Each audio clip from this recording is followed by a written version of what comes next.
Je m'appelle Yvan Rousseau, je suis professeur de sociologie historique à l'Université du Québec à Trois-Rivières. Je suis également co-directeur du Centre interuniversitaire d'études québécoises, que l'on appelle communément le CIEC. Je suis Marc Saint-Hilaire, je suis professeur de géographie à l'Université Laval et je suis aussi co-directeur du CIEC.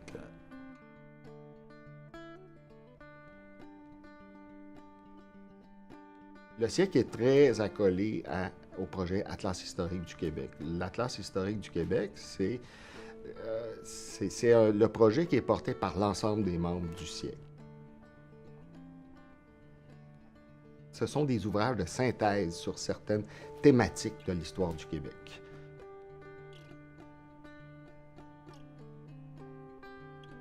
Le dernier ouvrage qui est paru dans la collection Atlas historique du Québec, c'est le volume sur la francophonie nord-américaine.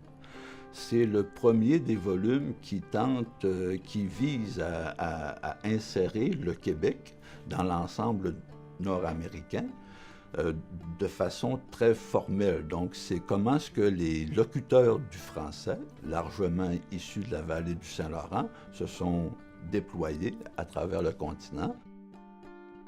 Quelles ont été les contributions des Français au 19e siècle ou au 20e siècle, des Belges, des Suisses, des Haïtiens depuis les années 1960. Donc, comment est-ce que la langue française s'est déployée à l'échelle du continent?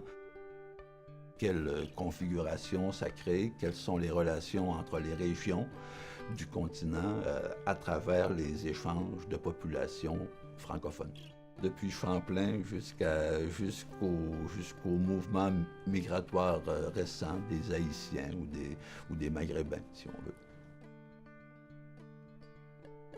Un atlas comme celui-là qui fait le point sur je dirais le peuplement de l'Amérique du Nord par la francophonie, ça nous éloigne aussi de cette image-là, de cette espèce d'idées préconçues qu'on avait sur la population québécoise, par exemple, au 19e siècle, sur les Canadiens, ce qu'on appelait les Canadiens français, qui vivaient quasiment en autarcie, repliés sur leur petite province, leur petit lopin de terre, leur petit territoire. Or, ce qu'on voit, c'est au contraire des populations extrêmement mobiles, qui vont établir, par exemple, des noyaux de peuplement jusqu'en Californie, sur la côte est américaine, autour des Grands Lacs, au Manitoba, etc. Donc, ça nous éloigne beaucoup de ça et ça nous permet aussi de nous inscrire dans notre américanité, si on peut le dire ainsi.